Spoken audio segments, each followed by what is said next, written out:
en reparler. Éric Zemmour, favorable ou pas à la PMA pour toutes? Alors écoutez, d'abord, je tiens à dire et à souligner que nous sommes, ce projet de loi est le produit d'un mensonge politique depuis 20 ans.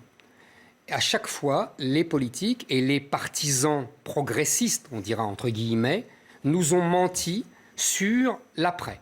En 99, quand on a fait voter le PACS, Madame Guigou, qui était ministre à l'époque de la Justice, a dit « le mariage homosexuel, jamais ». Quand on a fait voter le mariage homosexuel, on nous a dit « la PMA pour les femmes homosexuelles, jamais ». Et maintenant, quand on fait voter la PMA pour toutes, comme on dit, donc pour les femmes homosexuelles, on nous dit « ah, la GPA, quelle horreur !» On aura la GPA. C'est ça que j'aime d'ailleurs. Oui. C'est ça que j'aime et que j'apprécie chez M. Bouzou, c'est qu'au moins, il n'est pas un menteur. Et qu'il assume, il assume tout. Il assume, il sait qu'il y aura la GPA après et il ne le cache pas. Il sait même qu'il y aura de l'eugénisme et il ne s'en émeut pas plus que ça. Mais on va en parler. Je vais nuancer très largement. Là, vous êtes d'accord, mais non, mais pas d'accord. Je suis d'accord pour reconnaître l'honnêteté de M. Bouzou. Et lui aussi. C'est pas pareil. Et pourquoi vous êtes Deuxièmement, alors là, après, les mots de Nicolas Bouzou, déjà, on est dans 1984. C'est-à-dire, vous savez, il y avait la liberté, en fait, c'était l'esclavage, et la paix, c'était la guerre. Monsieur Bouzou fait exactement la même chose.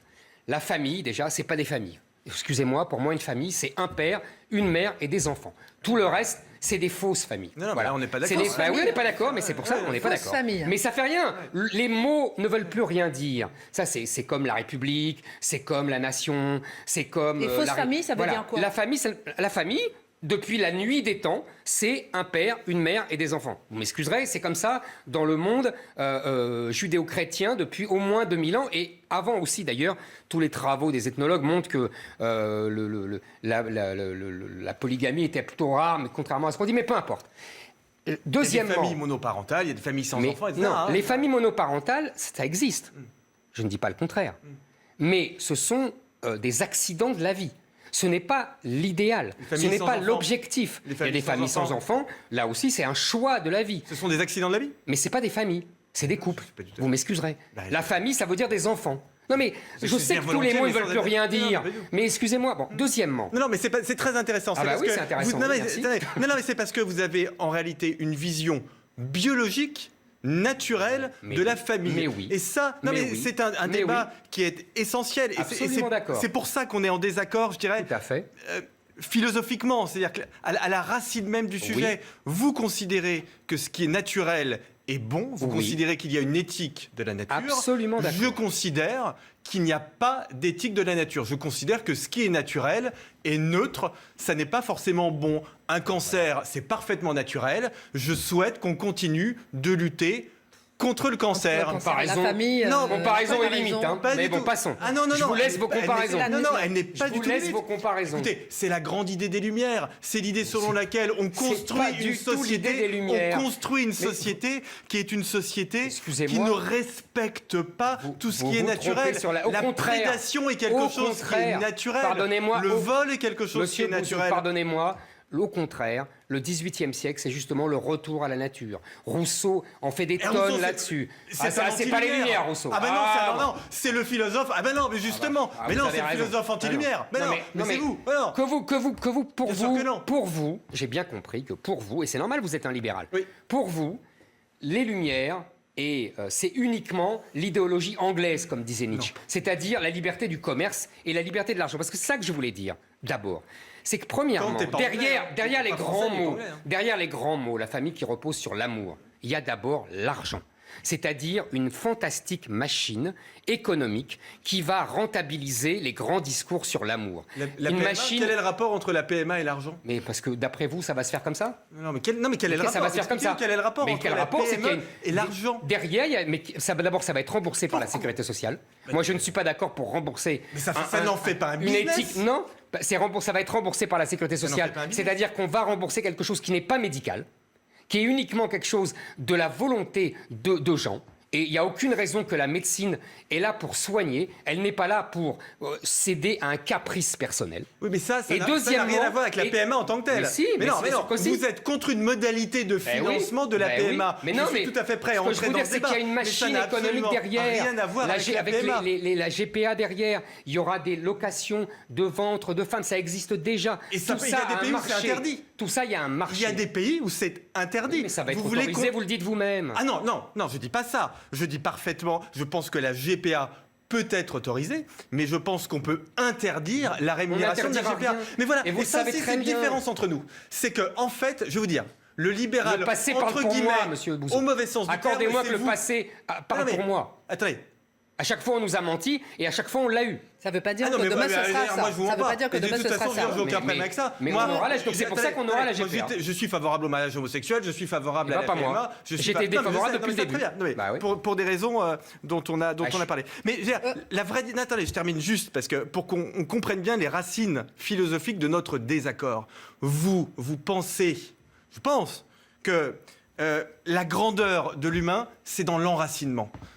Eh bien, moi, je pense que la grandeur de l'humain, c'est dans le déracinement. Voilà, on est d'accord. C'est dans le fait d'évoluer. C'est C'est dans le fait de changer. Et c'est la raison pour laquelle je considère que la nature n'est pas toujours bonne. Ma chère Christine, il faut bien comprendre. J'ai dit tout à l'heure, il y a des gros intérêts financiers. Mais il y a aussi des... Non, mais là, je ne parle pas de l'intérêt financier. Je parle d'un accord philosophique. Je continue mon idée. Je vous réponds. Il y a aussi des gros intérêts idéologiques. Je m'explique. Oui. Il y a, depuis 40 ans, un mouvement, une alliance entre les mouvements féministes et les mouvements homosexuels LGBT. Et il y a une alliance idéologique. Simone de Beauvoir disait « La femme ne sera l'égale de l'homme que quand elle ne fera plus d'enfants ». D'ailleurs, elle n'en a pas fait. Parce qu'elle expliquait, et ce n'était pas complètement faux, que le besoin de protection de la femme, qui la met donc en dépendance, entre guillemets, au moins psychologique, et souvent financière et physique de l'homme, vient de cet affaiblissement quand elle est enceinte. C'est un peu Elisabeth Badinter aussi. Un peu. Non, Elisabeth Badinter, elle dit l'inverse. Elisabeth Badinter, elle dit exactement. Elle dit l'inverse. On va en parler, parce qu'Elisabeth Badinter dit des grosses bêtises. Ouais. Et ça a été démontré depuis. Donc je continue. Donc oui, je vais. Si ça vous intéresse. C'est qu'Elisabeth Badinter disait de grosses bêtises. Ah oui, de grosses bêtises. Alors je vais vous dire quoi. Qu'est-ce qu'elle dit, Elisabeth Badinter? Parce que c'est dans la logique de ce que je dis. On y va pour Elisabeth Badinter. Mais c'est dans la logique de ce que je dis. Elisabeth Badinter, dans la logique de ce mouvement féministe, dit. L'instinct maternel n'existe pas, un peu comme Bouzou, la nature n'est pas bonne par elle-même, il n'y a pas d'instinct maternel. La preuve, je me souviens très bien avoir lu ce livre, les aristocrates du XVIIIe siècle abandonnaient leurs enfants. Vous savez que depuis lors, cher Nicolas Bouzou, il y a eu des découvertes par la biologie, en particulier la biologie américaine, je vous renverrai à ces auteurs, qui expliquent très bien que pourquoi elles se désintéressaient de leurs enfants, c'est parce qu'il y a une hormone qui se déclenche, qu'on peut appeler l'hormone de l'affection. L'ocytocine. Voilà, très bien. Et qui se déclenche au bout de plusieurs jours. Donc ces femmes-là se débarrassaient de leurs enfants dès la naissance, et donc il n'y avait pas de rapport entre l'enfant et l'hormone qui se déclenchait. Et donc les biologistes américains disent, Elisabeth Badinter ne dit que des bêtises. Voilà pourquoi je l'ai dit. Et Simone de Beauvoir, on ne l'est pas femme, on le devient. Je dis... Donc je continue. Et il y a aussi, ça c'est le premier mouvement, c'est les femmes ne doivent plus enfanter. Et le deuxième mouvement idéologique, c'est le mouvement homosexuel. Il faut lire Éric Fassin et les autres qui disent il faut sortir de la norme hétérosexuelle. Il faut imposer à la société que la norme hétérosexuelle n'existe plus. Et la rencontre de ces deux mouvements, l'alliance de ces deux mouvements, fait qu'avec la force de ces minorités, avec leurs relations dans les médias, dans la justice, au sein de l'appareil d'État, ils ont asservi l'appareil d'État à leur idéologie et donc à leur caprice. Alors, attendez, Nicolas Bouzou, mais je vous en prie. Est-ce que la famille... Oui, vous allez répondre. Est-ce que la famille a un avenir? Je ne suis pas... A encore un avenir? J'arrive. Évidemment, vous n'avez pas la même notion. J'arrive. Première chose, moi je ne suis pas asservi à un quelconque lobby. Je ne suis pas homosexuel à titre personnel. Et en fait, je défends... Non, mais je veux dire... Ah, oui. Mais arrêtez de penser pour moi, parce que... mais vous aussi, vous avez pensé pour moi, vous avez dit, voilà notre désaccord, j'ai rien dit. Non, mais je vais vous dire pourquoi est-ce que je suis favorable à la PMA pour toutes. Parce que je considère que des homosexuels ont le droit de fonder une famille. Voilà. Je ne suis pas homosexuel, mais je ne peux pas dénier ce droit à des personnes homosexuelles. Mais cher monsieur Bouzou, je pense que c'est même quelque chose qui va être formidable. Attendez, non, mais c'est important. Parce que moi, je suis d'accord avec vous. Les homosexuels ont le droit de fonder des familles. Ils en ont toujours fondé, d'ailleurs. ils ont le droit, les hommes, de coucher avec des femmes et les femmes de coucher avec des hommes. S'ils ne veulent pas coucher avec des hommes ou coucher avec des femmes, c'est leur responsabilité. Et un libéral, normalement, il est pour la responsabilité. Donc on assume ses choix. Eh bien, soit on couche avec l'autre sexe et on fait des enfants, soit on ne couche pas avec l'autre sexe et on n'a pas d'enfants. Mais on est cohérent. Mais quand vous pratiquez une PMA, vous êtes... Non, c'est pas des caprices. Mais si, c'est des caprices. C'est là où vous vous trompez. Mais bien sûr que oui. Qu'est-ce que vous faites de leur désir d'enfant? Cette question, c'est des caprices. Ils sont incohérents. C'est des caprices. Excusez-moi, s'ils veulent vraiment un enfant... Attendez, le temps de parole, 90-10%, moi je veux bien. Excusez-moi, Nicolas, excusez-moi, allez-y. La question de caprice. Il y a une expression que j'entends beaucoup, qui a notamment été mobilisée par Sylviane Agacinski, qui est celle d'enfant sur commande. Je suis très choqué par cette histoire d'enfant sur commande. Elle ne correspond pas du tout. Non, elle a complètement tort. Elle a complètement tort déjà techniquement. Parce que pratiquer une PMA, c'est quelque chose qui sera très long. Ça prendra des années. C'est pas un projet dans lequel... Une commande. Mais qu'est-ce que ça veut dire une commande? Vous pensez que les enfants... Vous pensez que les parents... Une voiture aussi, vous attendez plusieurs mois. Les parents qui choisissent de fonder une famille, c'est un caprice sur commande. Alors en effet, je vous confirme, vous n'êtes pas libéral. Non. Parce que vous n'avez tellement pas confiance dans les gens. Moi, je pense que quand on s'engage là-dedans, c'est parce qu'on a envie de fonder une famille. Deuxième sujet. Je vous répète, ils peuvent fonder une famille. En couchant avec l'autre sexe. Ça existe depuis des millions d'années. Votre notion de la famille qui est complètement... Ah oui, complètement, oui. Vous savez, il y a beaucoup d'homosexuels qui l'ont fait dans l'histoire. Il a une vision naturaliste. Ben oui. Il y a un truc qui n'aura jamais évolué et qui n'évoluera jamais. C'est normal. Non, mais c'est normal, c'est un conservateur. Je ne suis pas un conservateur. Je n'ai pas une vision naturaliste et je pense qu'il n'existe pas de morale naturaliste. Deuxième chose très importante. Vous dites, par exemple, sur la GPA, on aura la GPA et forcément, elle sera rémunérée. Eh bien, moi, je crois en réalité plus que vous à la régulation de l'État. Je crois plus que vous dans la politique. Finalement, c'est peut-être moi le moins libéral dans cette histoire. Parce que moi, je crois qu'on peut interdire des choses. Je pense qu'on peut autoriser des choses. Oui, et je crois qu'on peut interdire. On parlera dans 5 ans. Dans l'autorisation, il peut y avoir des interdictions. Droits, mais évidemment, mais il y a des tas de choses dans nos sociétés, notamment dans le domaine sexuel, qui sont interdites, qui sont très sévèrement sanctionnées. Ah oui. Ben voilà, et alors? C'est bien la preuve qu'on peut interdire des choses. C'est bien la preuve que l'État... La régulation, c'est ça la régulation. Je faisais votre éloge en début de discussion. Là, vous devenez un menteur comme les autres. Vous savez très bien qu'il y aura la GPA après. Et je finis... Non, j'ai pas dit qu'il n'y aurait pas la GPA. J'ai dit qu'il pouvait y avoir une GPA non rémunérée. On oublie quelque chose. Encadré. Mais elle existe dans certains pays. Éric Zemmour n'aime pas se documenter. Il aime bien nous parler de ses idées, mais il n'aime pas se documenter. Mais je pars du tout, je me documente tout le temps, justement. États américains, en Floride, il n'y a pas de la GPA n'est pas rémunérée. Mais oui, mais ça viendra, vous inquiétez pas. Ça viendra. C'est pas le problème, elle n'est pas rémunérée en Floride, elle est rémunérée en Californie, tu vois la différence? Et alors, oui, je vois la différence, c'est bien la preuve qu'on peut la rémunérer. Mais c'est qui va en Californie? Ça me donne complètement raison. Ils s'en moquent complètement. Ça me donne complètement raison. Pas du tout. Mais cet argument de voix, alors les Français peuvent aller en Californie. Qu'est-ce que c'est que cet argument? Donc les Français peuvent aller en Californie. Les Américains, c'est un pays, les Américains. Entre la Floride et la Californie, c'est le même pays. Non mais les Britanniques, pas la différence. C'est interdit, elle n'est pas rémunérée. Je continue, il y a un autre argument que vous oubliez manifestement, parce que vous nous dites là, sur l'amour, etc. Mais il n'y a pas que l'amour pour élever un enfant.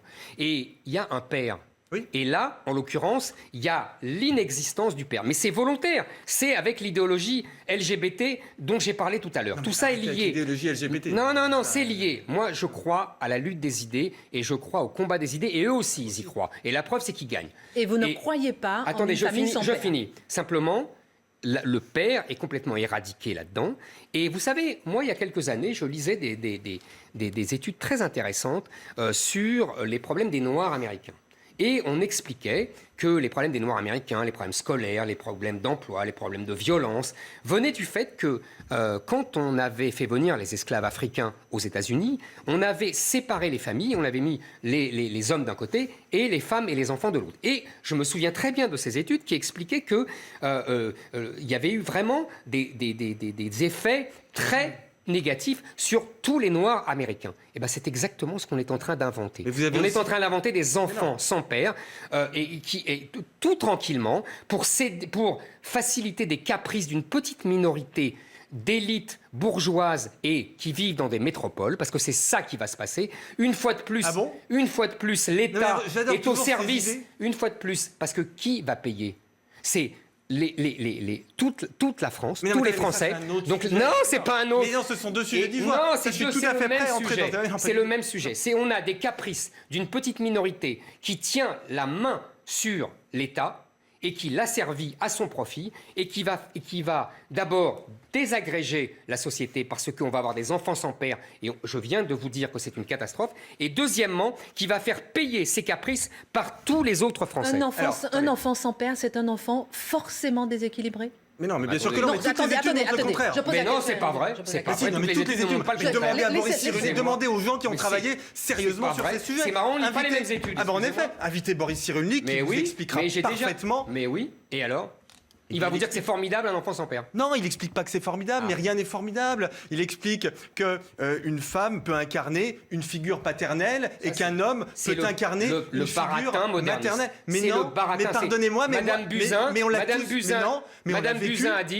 Buzyn a dit, une femme peut être un père. Mais vous voyez, c'est toujours la même chose. C'est là où le débat est très important. C'est que vous considérez que nous sommes déterminés. Oui. Voilà. Eh bien, je ne considère pas que nous sommes déterminés. Attendez, laissez-moi terminer ma phrase.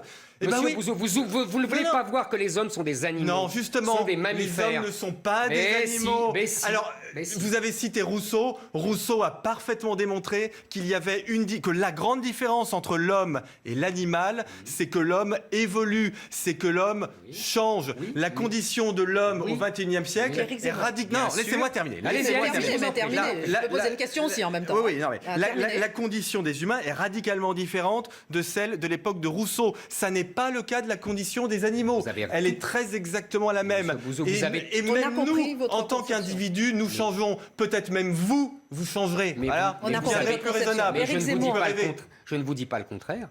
Je ne vous dis pas que nous ne sommes que des animaux. Mais nous sommes des animaux. Nous sommes aussi des animaux. Bien plus que des animaux. Mais oui, bien sûr. Mais qui a dit le contraire ? Pascal l'a dit avant nous. Non, mais pas compliqué. Vous dites le contraire. Donc nous sommes des animaux. Votre vision de la famille, c'est une vision complètement animalière. Vous considérez qu'il ne peut pas y avoir d'évolution de la famille ? Est-ce que la sexualité, c'est un choix ? Je considère que, en l'occurrence, pour la sexualité et pour l'enfantement, nous sommes des animaux. C'est-à-dire que vous savez très bien que tout ce qui est lié au désir, etc., est déterminé par le cerveau reptilien, donc le cerveau le plus archaïque. Et donc là, nous sommes le plus proche des mammifères. Ça ne veut pas dire que par ailleurs, pour d'autres choses, nous ne sommes que des animaux. C'est évident que là, on détruit ce qu'il y a de plus fondamental chez l'être humain. Non, parce que Éric Zemmour, on choisit sa sexualité. Que du désir. Juste un instant. On choisit sa sexualité, Éric Zemmour ? Ah oui, on choisit sa sexualité, oui. Ça, jusqu'à preuve du contraire, oui. Les homosexuels choisissent leur sexualité ? Moi, je pense que oui.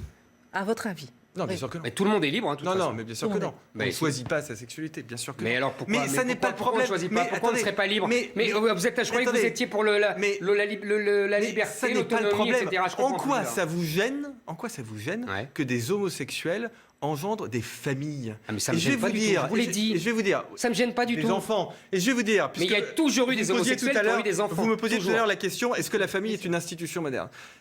Des gens comme Zemmour qui nous ont expliqué que la famille était menacée par l'homosexualité, qu'elle était menacée par la pilule, qu'elle était menacée par la contraception, qu'elle était menacée aujourd'hui par la PMA. C'est quelque chose qui a toujours existé. Mais la famille, elle n'a jamais été aussi forte qu'aujourd'hui. Voyons. Elle n'a jamais été aussi forte qu'aujourd'hui. Et quand vous regardez les enquêtes qui sont réalisées auprès des jeunes... Forte dans quel sens ? À quel niveau ? C'est-à-dire que l'idéal des plus jeunes d'entre nous, c'est de fonder une famille. C'est de vivre en couple. Oui, parce que c'est normal, ils n'en ont pas eu. C'est d'avoir des... C'est d'avoir des enfants. Évidemment, ils sont les enfants du divorce. Donc ils fantasment sur la famille. Vous qui êtes un conservateur, mais vous devriez vous réjouir. La famille, elle s'est jamais aussi bien portée qu'aujourd'hui. C'est marrant parce que je me souviens très bien de cet argument. C'était déjà l'argument pour le mariage homosexuel. Oui. On disait, vous voyez, ils veulent même aussi... Ça a détruit la famille, le mariage homosexuel ? Oui. Mais bien sûr que non. Une pierre de plus. Mais non. Mais bien sûr que si. La preuve, c'est qu'à maintenant, on a la PMA pour tout. Au passage, d'ailleurs, il y a très peu de mariages homosexuels. Ben oui, il y en a très peu, mais c'était évident. Donc on a fait tout ça pour une infime minorité. C'est bien ce que j'ai dit. On fait des lois pour quelques milliers de personnes parce que ces milliers de personnes ont un pouvoir d'influence sur l'État. C'est ce que j'essaie de vous expliquer depuis tout à l'heure. Oui, mais vous trompez complètement. Mais non. On fait des lois pour tout le monde. Vous savez, l'extension de la PMA, c'est comme la pilule. Il y avait eu ce type de débat au moment des lois sur les moyens de contraception ou de la loi Veil sur l'avortement. La loi Veil sur l'avortement, c'est une loi libérale dans ce sens qu'elle renvoie chacun à ses choix.